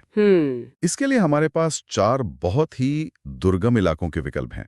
Option A Siberia. वहां की सर्दियां बहुत कठोर होती हैं। हाँ। ऑप्शन बी है ग्रीनलैंड। ऑप्शन सी है वोस्टॉक स्टेशन अंटार्कटिका। और ऑप्शन डी है अलास्का। ये सभी नाम सुनते ही दिमाग में बर्फ की छवि बन जाती है। तो इनमें से सबसे ठंडा स्थान कौन सा है? जब हम रिकॉर्ड किए गए सबसे कम तापमान की बात करते हैं तो सही उत्तर है विकल्प C, Vostok station Antarctica. Vostok station. जी, अंटार्कटिका के जमे हुए वातावरण के कारण वोस्टॉक स्टेशन पर पृथ्वी का सबसे कम तापमान रिकॉर्ड किया गया है। मतलब ये जगह एक पूरी तरह से जमे हुए रेगिस्तान की तरह है। बिल्कुल, और ये हमें बताता है कि पृथ्वी पर जलवायु की स्थितियां कितनी कठोर हो सकती हैं। ये आंकड़ा भूगोल की चरम सीमाओं को समझने के लिए सच में बहुत जरूरी है। जी। अब इन ठंडे और दुर्गम स्थानों से वापस लौटते हैं, उस भौगोलिक तत्व की बात करते हैं जिस पर हमारी खेती और जीवन निर्भर है। मिट्टी के बारे में। एकदम सही। हमारा छठा प्रश्न एक बार फिर भारत के संदर्भ में है। बताइए। प्रश्न है, भारत में काली मिट्टी सबसे अधिक किस राज्य में मिलती है? ये अर्थशास्त्र और कृषि के नजरिए से भी महत्वपूर्ण है। जी, इसके लिए हमारे पास जो 4 विकल्प हैं वे हैं ऑप्शन ए पंजाब, ठीक है। Option B Maharashtra, option C Bihar और ऑप्शन डी असम। तो भारत का भौगोलिक विस्तार बहुत बड़ा है और हर जगह मिट्टी अलग होती है। बिल्कुल। पंजाब और बिहार तो नदियों के मैदानी इलाके हैं। तो फिर काली मिट्टी सबसे ज्यादा कहाँ मिलती है? इसका सही उत्तर है विकल्प बी, महाराष्ट्र। महाराष्ट्र? जी, महाराष्ट्र की भौगोलिक स्थिति और मिट्टी की संरचना ऐसी है कि वहाँ काली मिट्टी प्रचुर मात्रा में पाई जाती है। ये एक बहुत ही सटीक उदाहरण है कि कैसे भूगर्भीय संरचना वहाँ की सतह को आकार देती है। हाँ, और फिर वही मिट्टी वहाँ की पूरी कृषि व्यवस्था को चलाती है। ये जुड़ाव बहुत ही सुंदर है। चलिए अब हम आज के अपने अंतिम विषय की ओर बढ़ते हैं। जी। यह हमें फिर से एक व्यापक भौगोलिक दृष्टिकोण की ओर ले जाता है। हमारा 7वां प्रश्न दुनिया के सबसे बड़े द्वीप समूह के बारे में है। द्वीप समूह यानी आर्किपेलागो। बिल्कुल। प्रश्न है, विश्व का सबसे बड़ा द्वीप समूह कौन सा है? और इसके विकल्प? ऑप्शन ए है Philippines, option B Japan, option C Indonesia और ऑप्शन डी मालदीव। ये चारों ही बहुत प्रमुख द्वीप समूह देश हैं। जी, इन देशों की तो पहचान ही उनके द्वीपों से है। लेकिन जब हम भौगोलिक रूप से सबसे बड़े फैलाव और द्वीपों की कुल संख्या की बात करते हैं तो एक ही नाम सामने आता है। वो कौन सा है? सही उत्तर है विकल्प सी, इंडोनेशिया। इंडोनेशिया? जी, द्वीपों की संख्या और फैलाव के मामले में इंडोनेशिया दुनिया का सबसे बड़ा द्वीप समूह है। फैलाव का ये पैमाना इतना विशाल है कि यह एक भौगोलिक चमत्कार जैसा लगता है। बिल्कुल, इतने सारे द्वीपों का एक साथ होना इसे बहुत ही समृद्ध क्षेत्र बनाता है। तो आज किस नदी को यूरोप की जीवन रेखा कहते हैं? और आपके विकल्प हैं ए डैन्यूब, बी राइन, सी वोल्गा और डी थेम्स। तो इसका सही उत्तर है सी, वोल्गा। और इसका सीधा सा कारण ये है कि हमारा स्रोत वोल्गा को पूरे यूरोप महाद्वीप को जीवन देने वाली सबसे महत्वपूर्ण नदी के रूप में चिन्हित करता है। देखिए, ये सवाल सच में बहुत ही चतुराई से बनाया गया है। बिल्कुल। मतलब ज्यादातर लोग जो थोड़ा बहुत भी यूरोप के भूगोल को जानते हैं उनका ध्यान सीधे डैन्यूब या राइन की तरफ जा सकता है। हाँ, क्योंकि डैन्यूब बहुत सारे देशों से होकर गुजरती है। बिल्कुल, और राइन भी एक बहुत बड़ा व्यापारिक मार्ग है। हाँ। इसके अलावा थेम्स का नाम तो ऐतिहासिक रूप से लंदन के साथ जुड़ा होने के कारण बहुत प्रसिद्ध है। हाँ, लेकिन यहाँ जो शब्द इस्तेमाल हुआ है ना, जीवन रेखा, वो बहुत खास है। वही तो, मुझे लगता है कि जीवन रेखा या लाइफलाइन का दर्जा किसी भी नदी के लिए बहुत बड़ा दावा है। मतलब ये सिर्फ पानी के बहाव की बात नहीं है। एकदम सही कहा आपने। ये उस नदी के पूरे महाद्वीप के साथ एक गहरे संबंध को दर्शाता है। डैन्यूब या थेम्स भले ही व्यापारिक रूप से बहुत लोकप्रिय हों, लेकिन वोल्गा का जो जल ग्रहण क्षेत्र है वो उसे एक अलग ही स्तर पर ले जाता है। बिल्कुल। भूगोल में जीवन रेखा का मतलब है वो मुख्य धमनी जो कृषि और अर्थव्यवस्था को सबसे बड़े पैमाने पर सहारा देती है। इन चारों में से वोल्गा ही वो नदी है जो इस महाद्वीप के एक बहुत बड़े भूभाग के अस्तित्व का मुख्य आधार बनती है। मतलब ये हमें ये भी सिखाता है कि प्रसिद्धि और भौगोलिक महत्व दोनों हमेशा एक ही बात नहीं होते। हाँ, ये एक बहुत ही शानदार नजरिया है इसे देखने का। तो प्रसिद्धि और वास्तविक महत्व के इस अंतर से अब हम थोड़ा आगे बढ़ते हैं। अगर हम पूरी दुनिया का नक्शा देखें तो पैमाना ही बदल जाता है। चलिए इसी से जुड़े अपने दूसरे प्रश्न की तरफ बढ़ते हैं। हमारा दूसरा प्रश्न है, विश्व की सबसे लंबी नदी नवीनतम मान्यता अनुसार कौन सी है? और हमारे पास जो विकल्प दिए गए हैं वे हैं ए नील, बी अमेज़न, सी मिसिसिपी और डी यांगसे। इस प्रश्न का सही उत्तर है बी अमेज़न। नवीनतम मान्यताओं ने नील की जगह अमेज़न को विश्व की सबसे लंबी नदी का दर्जा दिया है। रुको, इस विकल्प ने मुझे सच में थोड़ा चौंका दिया है और मुझे लगता है कि हमारे श्रोता भी मेरी तरह ही सोच रहे होंगे। हाँ, मैं समझ सकती हूँ ऐसा क्यों लग रहा है आपको। मतलब बचपन से ही हमने भूगोल की किताबों में हमेशा नील नदी को सबसे लंबी पढ़ा है। हाँ, और अमेज़न को सबसे विशाल यानी पानी के घनत्व के मामले में सबसे बड़ी नदी माना है। लेकिन प्रश्न में ये जो नवीनतम मान्यता अनुसार जोड़ा गया है ना, उसने पूरी कहानी बदल दी है। बिल्कुल। इसका मतलब है कि भूगोल में जो तथ्य हम एक बार पढ़ लेते हैं वे पत्थर की लकीर नहीं होते। पर क्या अचानक से अमेज़न नदी की लंबाई बढ़ गई या नील नदी सिकुड़ गई? ये एक बहुत ही स्वाभाविक सवाल है, लेकिन देखिए, नदियां रातों रात अपनी लंबाई नहीं बदलती, बल्कि हमारे मापने के तरीके और हमारी वैज्ञानिक समझ समय के साथ विकसित होती है। मतलब तकनीक बेहतर हो गई है? हाँ, भूगोल कोई स्थिर विषय नहीं है। किसी नदी का उद्गम स्थल वास्तव में कहाँ से शुरू होता है और उसका मुहाना कहाँ जाकर खत्म होता है, इस पर वैज्ञानिक लगातार शोध करते रहते हैं। तो जब नए सर्वेक्षण होते हैं तो नई धाराएं मुख्य नदी का हिस्सा मान ली जाती हैं। एकदम सही। और उसी से इस तरह की नवीनतम मान्यताएं सामने आती हैं। मिसिसिपी और यांगत्से भी विशाल नदियां हैं, लेकिन वैश्विक स्तर पर ये जो नील और अमेज़न के बीच का बदलाव है, ये हमें बताता है कि विज्ञान कैसे खुद को अपडेट करता है। ये सच में एक बहुत बड़ा पहलू है। हमें हमेशा नए ज्ञान के लिए खुला रहना चाहिए। खैर, जिस तरह से हम पृथ्वी के बाहरी स्वरूप को लगातार नए सिरे से समझ रहे हैं, उसी तरह पृथ्वी के अंदर भी बहुत कुछ घटित होता है। तो चलिए, नदियों की बात से अब हम पृथ्वी की आंतरिक ऊर्जा की ओर चलते हैं। ये एक अच्छा ट्रांजिशन है। हमारा तीसरा प्रश्न इसी से जुड़ा है। प्रश्न है, भूकंप मापने का यंत्र क्या कहलाता है?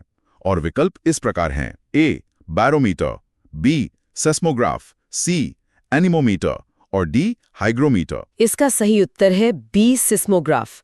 पृथ्वी की सतह पर कंपन और भूकंपीय गतिविधियों को दर्ज करने के लिए इसी यंत्र का इस्तेमाल किया जाता है। सिस्मोग्राफ वैसे कोई नया नाम नहीं है। जो लोग विज्ञान पढ़ते हैं वे इससे काफी परिचित होंगे। लेकिन जो बात इसे खास बनाती है वो बाकी विकल्पों के साथ इसकी तुलना में छिपी है। बिल्कुल। अगर हम विकल्पों को देखें, बैरोमीटर, एनीमोमीटर और हाइग्रोमीटर, तो ये तीनों भी प्रकृति की गतिविधियों को ही मापते हैं। हाँ, कोई हवा के दबाव को मापता है तो कोई हवा की गति को, और कोई वातावरण की नमी को मापता है। यानी ये सब हमारे वायुमंडल या मौसम से जुड़े उपकरण हैं। लेकिन सिस्मोग्राफ इन सब से बिल्कुल अलग है। ये हवा या मौसम को नहीं, बल्कि ठोस पृथ्वी के नीचे जो अदृश्य और भयानक गतिज ऊर्जा पैदा होती है उसे मापता है। और ये एक ऐसी ऊर्जा है जिसे हम अपनी आंखों से नहीं देख सकते, बस उसके विनाशकारी प्रभाव को महसूस कर सकते हैं। सिस्मोग्राफ उस ऊर्जा को एक ग्राफ में बदल देता है। विकल्पों का ये विश्लेषण सच में बहुत सटीक है।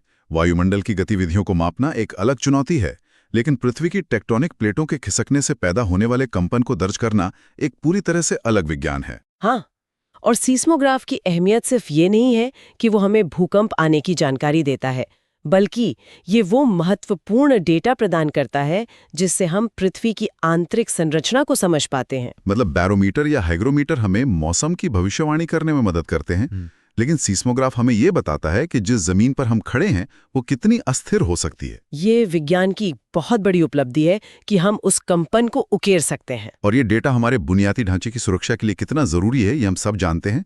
तो अब तक हमने यूरोप की जीवन रेखा, दुनिया की सबसे लंबी नदी और धरती के कंपन की बात कर ली है। अब हम धरती के एक और विशाल हिस्से की तरफ चलते हैं, हमारे महासागर। महासागर हमेशा से ही एक बहुत ही रहस्यमयी विषय रहे हैं। बिल्कुल। हमारा चौथा प्रश्न इसी भौगोलिक अजूबे के बारे में है।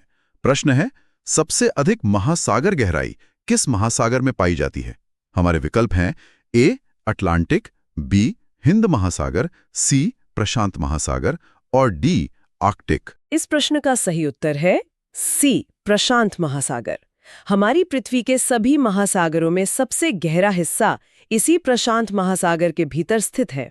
जब हम गहराई की बात करते हैं तो हमारे सामने मौजूद ये चारों विकल्प अपने आप में पृथ्वी के बहुत बड़े हिस्से का प्रतिनिधित्व करते हैं। आर्कटिक महासागर साल के ज्यादातर समय बर्फ से ढका रहता है और हिंद महासागर हमारी अपनी पहचान का एक बड़ा हिस्सा है। और अटलांटिक महासागर तो सदियों से दुनिया के सबसे व्यस्त व्यापारिक मार्गों में से एक रहा है। लेकिन प्रशांत महासागर इन सबसे अलग है। ये सिर्फ क्षेत्रफल में ही सबसे बड़ा नहीं है, बल्कि ये अपने अंदर उस चरम गहराई को समेटे हुए है जहां तक पहुंचना शायद अंतरिक्ष में जाने से भी ज्यादा मुश्किल है। आपने बिल्कुल सही तुलना की। गहराई सिर्फ नीचे जाने का नाम नहीं है, ये एक ऐसा भौगोलिक आयाम है जहां दबाव और पूरा पारिस्थितिकी तंत्र ही बदल जाता है। हम अक्सर महासागरों को सिर्फ उनके फैलाव से मापते हैं। हाँ, सतह के क्षेत्रफल से। लेकिन जब हम सबसे अधिक गहराई शब्द का इस्तेमाल करते हैं तो हम पृथ्वी के उस हिस्से की बात कर रहे होते हैं जो अभी भी इंसानों के लिए सबसे बड़ा रहस्य बना हुआ है। ये गहराई कोई साधारण गड्ढा नहीं है। बिल्कुल नहीं। ये पृथ्वी के क्रस्ट में मौजूद वो हिस्सा है जहां टेक्टोनिक प्लेटों की गतिविधियां अपने चरम पर होती हैं।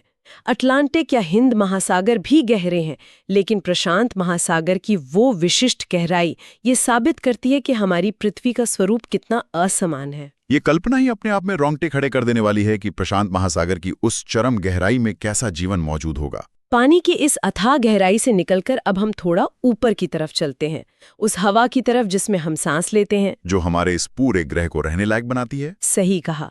हमारा 5वां प्रश्न हमारे वातावरण के संतुलन से जुड़ा है। प्रश्न कुछ इस तरह है, निम्न में से प्रमुख ग्रीन हाउस गैस कौन सी है? आपके विकल्प हैं A oxygen, B nitrogen, C carbon dioxide और डी हीलियम। इस प्रश्न का सही उत्तर है C carbon dioxide. Carbon dioxide वो प्रमुख गैस है जो हमारे वातावरण में मुख्य रूप से ग्रीन हाउस प्रभाव उत्पन्न करती है। अब यहाँ जो विकल्प दिए गए हैं वो बहुत ही बुनियादी लग सकते हैं, लेकिन इस सवाल का मर्म बहुत गहरा है। हम जानते हैं कि ऑक्सीजन और नाइट्रोजन हमारे वातावरण का सबसे बड़ा हिस्सा बनाते हैं। नाइट्रोजन की मात्रा सबसे ज्यादा है। और ऑक्सीजन वो है जो हमारे जीवन का सीधा आधार है। हीलियम तो बहुत ही हल्की गैस है। लेकिन जब बात ग्रीन हाउस गैस और पृथ्वी के तापमान को नियंत्रित करने की आती है तो इन बहुतायत में पाई जाने वाली गैसों का नाम नहीं आता, बल्कि कार्बन डाइऑक्साइड का नाम सबसे ऊपर आता है। हाँ, ये एक बहुत ही बारीक संतुलन है। भले ही वातावरण में इसकी मात्रा नाइट्रोजन या ऑक्सीजन के मुकाबले कम हो, लेकिन गर्मी को सोखने का जो ट्रिगर है वो मुख्य रूप से इसी गैस के पास है। इस प्रश्न के माध्यम से स्रोत हमें वायुमंडल की संरचना और उसके काम करने के तरीके के बीच का अंतर समझा रहा है। अक्सर लोग ये सोच सकते हैं कि जो गैस सबसे ज्यादा मात्रा में है वही वातावरण के तापमान को भी नियंत्रित करती होगी, जो कि एक आम गलतफहमी है। बिल्कुल। लेकिन ग्रीन हाउस प्रभाव एक बहुत ही विशिष्ट भौतिक प्रक्रिया है। ये गैस सूरज से आने वाली रोशनी को तो पृथ्वी तक आने देती है, लेकिन पृथ्वी से वापस टकराकर लौटने वाली ऊष्मा को अंतरिक्ष में जाने से रोक लेती है। तो जब प्रश्न इसे प्रमुख ग्रीन हाउस गैस कहता है तो ये स्पष्ट करता है कि जलवायु परिवर्तन के पीछे मुख्य रूप से इसी गैस का मैकेनिज्म काम कर रहा है। ये प्रकृति के उस नाजुक संतुलन का बेहतरीन उदाहरण है जहां किसी चीज की मात्रा से ज्यादा उसकी भौतिक विशेषता मायने रखती है। ये सच में हमें सोचने पर मजबूर करता है। तो दोस्तों, हमने अपनी पृथ्वी की गहराई को नापा, उसके हिलने के विज्ञान को समझा और अपने वायुमंडल के संतुलन को भी डिकोड किया। अब समय आ गया है कि हम अपनी नजरें पृथ्वी से ऊपर उठाएं और उस अनंत अंतरिक्ष की सैर करें, जो हमारा सबसे बड़ा भौगोलिक पड़ोस है। हाँ, हमारा छठा प्रश्न तारों की दुनिया से है। प्रश्न है, सूर्य के सबसे निकट पाया जाने वाला तारा कौन है? विकल्प हैं A Sirius, B Proxima Centauri, C Alpha Centauri और डी बेटलजूस। इसका सही उत्तर है बी प्रॉक्सिमा सेंटोरी। हमारे अपने सूर्य के बाद इस अनंत ब्रह्मांड में हमारे सबसे करीब स्थित तारा प्रॉक्सिमा सेंटोरी ही है। ये प्रश्न ब्रह्मांडीय भूगोल को समझने का एक बहुत ही शानदार तरीका है। जब हम रात में आसमान की ओर देखते हैं तो हमें अनगिनत तारे नजर आते हैं। इनमें से कुछ बहुत चमकीले होते हैं, जैसे सीरियस, और बेटलजूस आकार में इतना विशाल है कि उसकी कल्पना करना भी मुश्किल है। बिल्कुल। और अल्फा सेंटोरी तो एक पूरा तारामंडल है। लेकिन ये सवाल बहुत ही सटीक है। ये पूछ रहा है कि हमारे सूर्य का सबसे करीबी पड़ोसी कौन है। यहाँ आकार या चमक की बात नहीं हो रही है, यहाँ बात हो रही है शुद्ध ब्रह्मांडीय दूरी की। प्रॉक्सिमा सेंटोरी भले ही आसमान में सबसे ज्यादा चमकीला न दिखे, लेकिन वो दूरी के हिसाब से हमारे सबसे पास है। ये प्रश्न हमें अंतरिक्ष के दूरियों को लेकर हमारे नजरिए को चुनौती देता है। पृथ्वी पर तो सबसे निकट कुछ किलोमीटर होता है। हाँ, लेकिन ब्रह्मांडीय पैमाने पर जब हम किसी तारे को सबसे निकट कहते हैं तो वहां तक पहुंचने में प्रकाश को भी सालों लग जाते हैं। सिरियस और बिटेलजूस नेविगेशन में महत्वपूर्ण रहे हैं, लेकिन प्रॉक्सिमा सेंटोरी का करीब होना उसे वैज्ञानिक दृष्टिकोण से सबसे महत्वपूर्ण बनाता है। मतलब अगर इंसान कभी अपने सौरमंडल से बाहर जाने की कोशिश करेगा तो उसका पहला कदम इसी पड़ोसी की तरफ होगा। बिल्कुल, ये तथ्य हमारे ब्रह्मांडीय भूगोल का सबसे रोमांचक हिस्सा है। अंतरिक्ष में दूरियों का पैमाना हमेशा मुझे अचंभित करता है।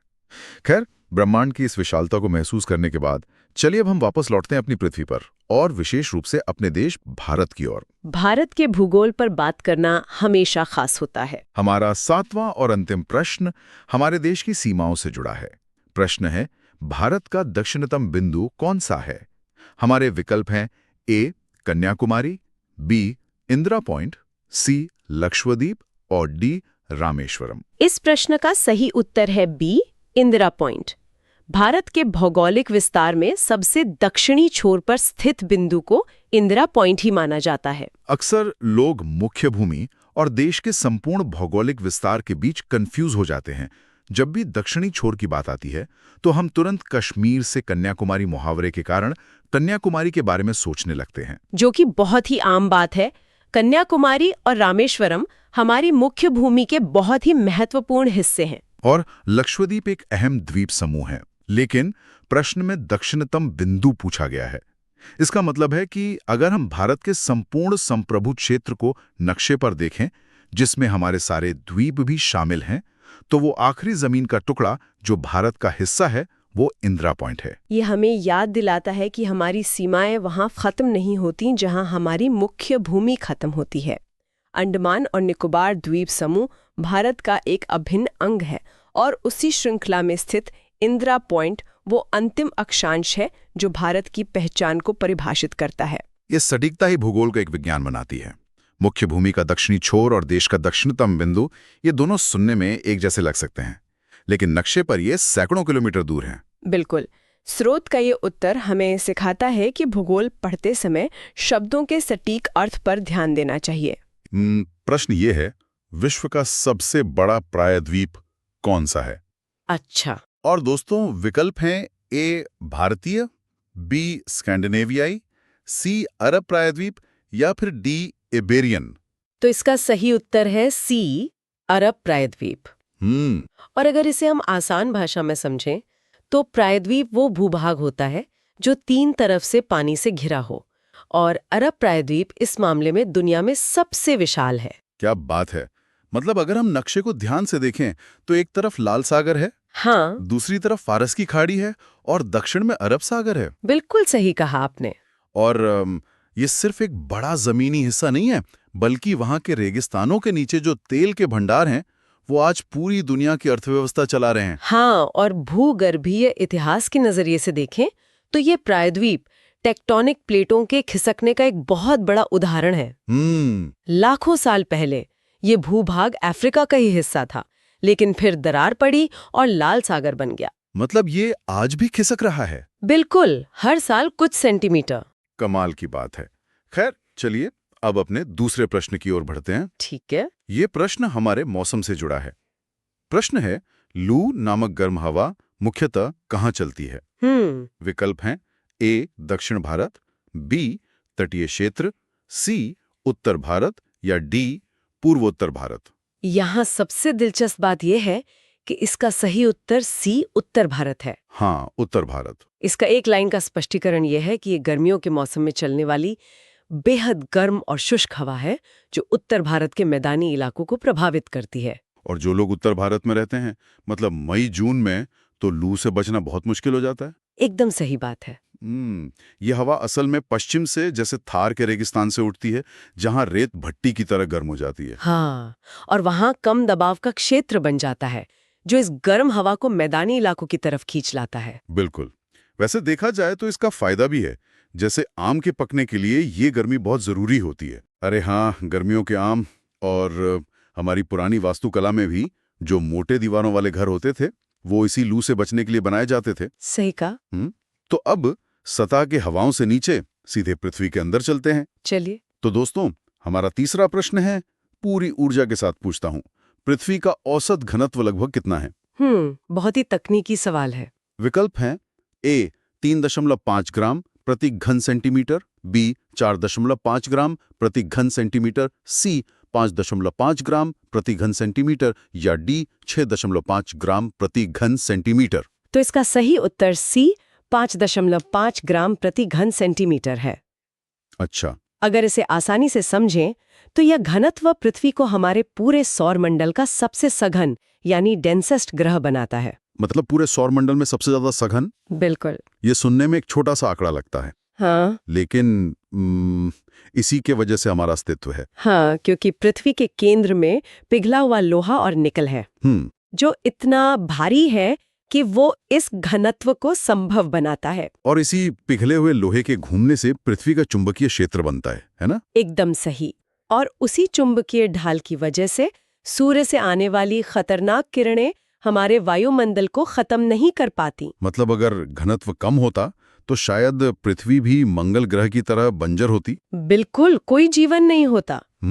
ये सच में अद्भुत है। तो चलिए अब वापस पृथ्वी की सतह पर आते हैं और एक ऐसे खनिज की बात करते हैं जो हमारे रोजमर्रा के खाने का हिस्सा है, नमक। हाँ, हमारा चौथा प्रश्न है, भारत में सबसे अधिक नमक उत्पादन किस राज्य में होता है? विकल्प है ए राजस्थान, बी गुजरात, सी तमिलनाडु या डी ओडिशा। इस सवाल का सही उत्तर है बी गुजरात। गुजरात। हाँ, और इसका स्पष्टीकरण ये है कि गुजरात की लंबी तटरेखा यानी कोस्ट लाइन इसे नमक उत्पादन के लिए सबसे अनुकूल और अग्रणी राज्य बनाती है। गुजरात की तटरेखा भारत में सबसे लंबी है, करीब 1600 किलोमीटर। बिल्कुल। और वहाँ कच्छ और खंभात की खाड़ी में जो उथला समुद्र है और वहाँ की तेज हवाएं वाष्पीकरण को बहुत तेज कर देती हैं। सही कहा, वाष्पीकरण यानी इवेपोरेशन।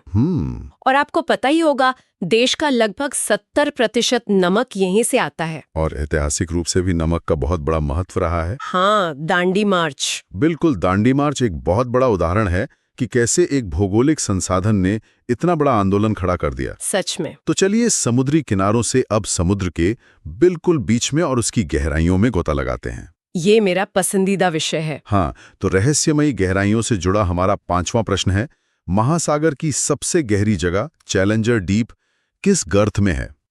विकल्प हैं ए टोंगा गर्त, बी जापान गर्त, सी मरियाना गर्त या डी फिलीपींस गर्त। इसका सही उत्तर सी मरियाना गर्त है। मरियाना गर्त। अच्छा। और एक लाइन में अगर बताऊं तो प्रशांत महासागर में स्थित ये गर्त पृथ्वी की सतह का सबसे गहरा ज्ञात बिंदु है। गहरा बिंदु मतलब करीब 11 किलोमीटर गहरा। बिल्कुल।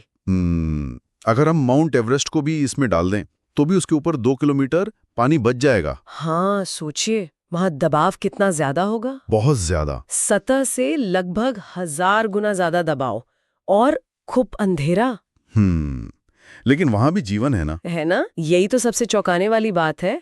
वहां सूक्ष्म जीव हैं जो सूरज के रोशनी के बिना पृथ्वी के अंदर के रसायनों से अपनी ऊर्जा बनाते हैं। कमाल है। और ये मरियाना गर्त बना कैसे? ये प्रशांत प्लेट के दूसरी प्लेट के नीचे धंसने से बना है।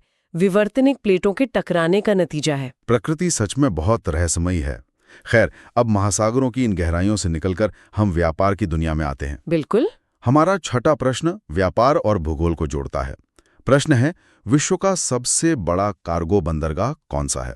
विकल्प हैं ए सिंगापुर, बी शंघाई, सी रॉटरडैम या डी दुबई। तो सही जवाब है बी शंघाई। शंघाई। हाँ, और इसका सीधा सा स्पष्टीकरण ये है कि व्यापार के भारी वॉल्यूम और कार्गो हैंडलिंग के मामले में यह बंदरगाह दुनिया में सबसे आगे है। शंघाई चीन में यांगत्से नदी के मुहाने पर है ना? एकदम सही। तो यह नदी चीन के सारे बड़े औद्योगिक शहरों से माल सीधा बंदरगाह तक ले आती है। बिल्कुल। किसी भी बंदरगाह के लिए उसका पिछला इलाका, जिसे हिंटरलैंड कहते हैं, बहुत मजबूत होना चाहिए। शंघाई का हिंटरलैंड दुनिया का सबसे बड़ा मैन्युफैक्चरिंग हब है। और वहाँ टेक्नोलॉजी और रोबोटिक्स का भी बहुत जबरदस्त इस्तेमाल होता है। हाँ, ऑटोमेशन बहुत बड़े स्तर पर है वहाँ। तो मतलब आज जो भी सामान हमारे पास है, वो शायद शंघाई से ही होकर आया हो। इसकी बहुत ज्यादा संभावना है। चलिए अब बंदरगाहों और जहाजों से वापस समुद्र के पानी की तरफ चलते हैं। हमारा 7वां प्रश्न है, समुद्री जल की औसत लवणता यानी खारापन कितनी होती है? विकल्प है ए 25 प्रति हजार, बी 30 प्रति हजार, सी 35 प्रति हजार या डी 40 प्रति हजार। सही उत्तर सी 35 प्रति हजार है। अच्छा, आसान भाषा में इसका मतलब ये है कि प्रति 1000 ग्राम यानी 1 किलोग्राम समुद्री जल में औसतन 35 ग्राम नमक घुला होता है। 35 ग्राम नमक, मतलब इसीलिए समुद्र का पानी इतना खारा लगता है? बिल्कुल। और ये नमक आता कहाँ से है? मतलब अरबों सालों से नदियां चट्टानों को तोड़कर खनिज अपने साथ बहाकर ला रही हैं। हाँ, और समुद्र के अंदर के ज्वालामुखी भी खनिज छोड़ते हैं। पानी तो भाप बन जाता है लेकिन नमक वहीं रह जाता है। क्या बात है। और एक जरूरी बात, यही खारापन दुनिया की जलवायु को कंट्रोल करता है। वो कैसे? खारा पानी भारी होता है तो वो ध्रुवीय इलाकों में नीचे बैठ जाता है और गर्म पानी उसकी जगह ले लेता है। इसी से समुद्री धाराएं चलती हैं। मतलब ये पूरा का पूरा एक ग्लोबल हीटिंग और कूलिंग सिस्टम है। एकदम सही समझा आपने। तो ये सारी प्रक्रियाएं जो हम देख रहे हैं ये अरबों सालों से चल रही हैं। मुझे उम्मीद है कि आपको ये वीडियो पसंद आया होगा। ऐसे ही ज्ञानवर्धक कंटेंट के लिए चैनल जियो युग को लाइक, सब्सक्राइब, कमेंट और शेयर जरूर करें।